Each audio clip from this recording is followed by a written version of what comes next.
Welcome back.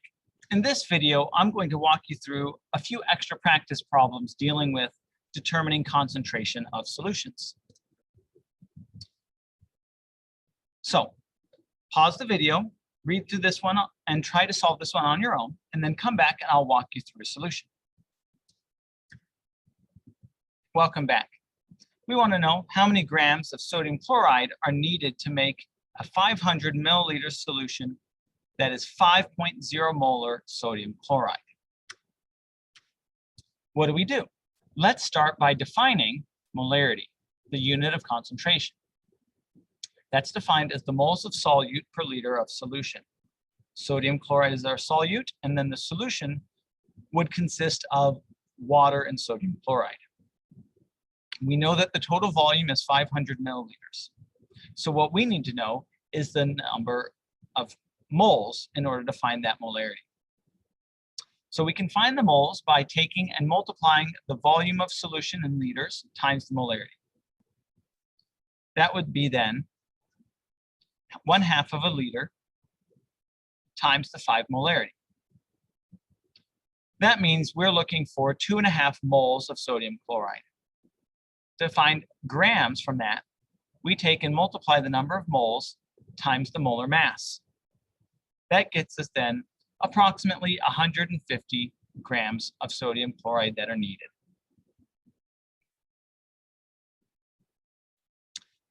Here's the second question. Pause the video and try this one on your own, and then I'll walk you through a solution. Welcome back. So we want to know what's the molarity of acetic acid in vinegar. The acetic acid is 5% by mass of the total. And we're told the density of vinegar is just over 1 gram per milliliter. So again, let's start by defining the units that are important here. We want to find the molarity. That's defined as the moles of solute per liter of solution.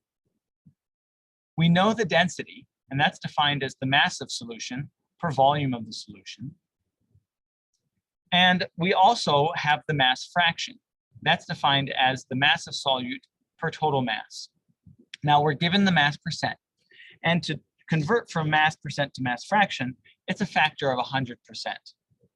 So let's assume that we've got 100 grams of a sample.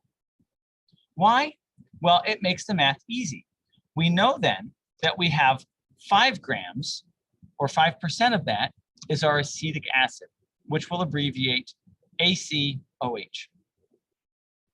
If we had 5 grams of acetic acid, and it's 60 grams per mole, we can then find the number of moles of acetic acid. Now, why is this useful? Again, we're looking for the molarity. We need to know the moles of the solute and the volume of the solution. Now, how do we find the volume of the solution? Well, we know the density, and that's the mass of the solution per unit volume. And we know that if we have 100 grams total, then we can find the volume of the solution. We can then take the ratio of moles of acetic acid in the total solution volume. By doing so, we solve for the molarity. Here's the third question. Pause the video and try this one on your own. Welcome back. So if we have 50 milliliter sample of 0.436 molar ammonium nitrate, that's added to 200 milliliters of 0.160 molar barium nitrate. What's the nitrate ion concentration in the resulting solution, assuming that the volume of the solutions is additive? All right, well, what should we do here? Because this is a more complex process, let's go through that 4-step process we already talked about. Step 1 would be to write out balanced chemical equations. We have ammonium nitrate dissolving in water. It dissociates into ammonium ions and nitrate ions. And that should be just a single nitrate ion. For barium nitrate, it dissociates as well into 1 barium and 2 nitrate ions. Step 2 would be to draw some pictures that depict what's happening on a more macro scale. So we have our ammonium nitrate we're adding it together with the barium nitrate, and we end up with a total of 250 milliliters. How do we get that 250 milliliters? We're told that the volumes are additive. Now, let's also now account for the dissociative process. For ammonium nitrate, it's going to be the same concentration of nitrate as it was ammonium nitrate because it's a 1-to-1 ratio. Looking at barium nitrate, we add the ammonium nitrate to it. The final volume is 250 milliliters, unknown concentration, but we know the initial concentration of nitrate is going to be twice that of the barium nitrate because there's 2 nitrates produced for every barium nitrate that we had. Now, what are we solving for? We want to find the nitrate ion concentration in the final solution. We've already accounted for the stoichiometry, for the dissociative process, but now we need to account for the dilution process. So in the beakers up above, we can take and use M1V1 equals M2V2. We know our initial molarity and initial volume. We're solving for the final molarity, and we know the final volume. Rearrange and solve, and we get the concentration of nitrate ions that are contributed by the ammonium nitrate in the final solution. To find the concentration of nitrate ions from the barium nitrate, we take its concentration initially times its volume, and we solve for the new concentration. Doing so, we get the concentration of nitrate ions that are in the dilute solution coming from the barium nitrate. To find the total concentration of nitrate ions, we simply add together the concentrations that are contributed from each beaker. Now let's evaluate. Did we actually answer the question? Well, we're looking for the nitrate ion concentration in the final solution. We solved for nitrate ions. We accounted for both the dissociation process and the dilution process. So we did indeed solve for what we were looking for.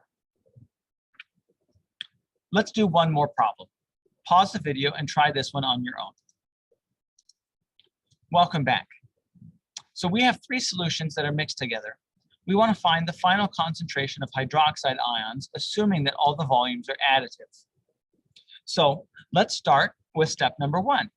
Identify the chemical reactions that are relevant here. We have the dissociation of sodium hydroxide, the dissociation of strontium hydroxide, but the last one is methanol. You might have been tempted to say that the methanol dissociates as well, but it doesn't. It's a non-electrolyte. We know that because we only have nonmetals involved, and ammonium is not one of them. We also should be able to recognize that that's an alcohol functional group, and alcohol functional groups don't dissociate in water. Step 2, we know that we're combining 3 solutions together to make a one solution with a total volume that's the sum of the 3 initial volumes. Let's label the initial beakers A, B, and C for sodium hydroxide, strontium hydroxide, and methanol. Now, step 3, let's organize our information and solve. So looking at solution number 1, meaning before dilution process, beaker A has 13 milliliters and is 45 millimolar in sodium hydroxide. Beaker number 2 has 32 milliliters and is 90 millimolar. Now that number comes from the fact that we have 2 hydroxide ions for every 1 sodium hydroxide.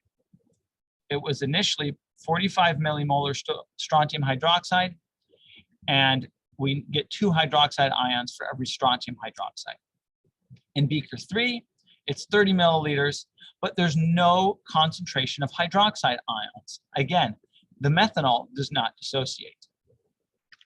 So in the second beaker, we know that the final volume is going to be the sum of all three volumes, or 75 milliliters. But we're unclear about the final concentration. For beaker C, it doesn't matter because, again, it doesn't contribute any amount of hydroxide. So now what we're trying to do is find the concentration of hydroxide in the final beaker as contributed by each of these solutions. We can use M1V1 equals M2V2 and solve for the final concentration. We'll then use this calculation for each beaker. So for beaker A, we take its initial volume and molarity, divide by the final volume to get 7.8 millimolar. Beaker B, again, make sure that we've accounted for the concentration due to the dissociation of the strontium hydroxide. That's 90 millimolar. So we have 32 times 90 millimolar over 75 milliliters. That's then 38.4 millimolar. So then our total concentration is going to be the sum of their individual concentrations. And that's 46 millimolar. So that's it for this video. Thanks for watching. Have a wonderful day.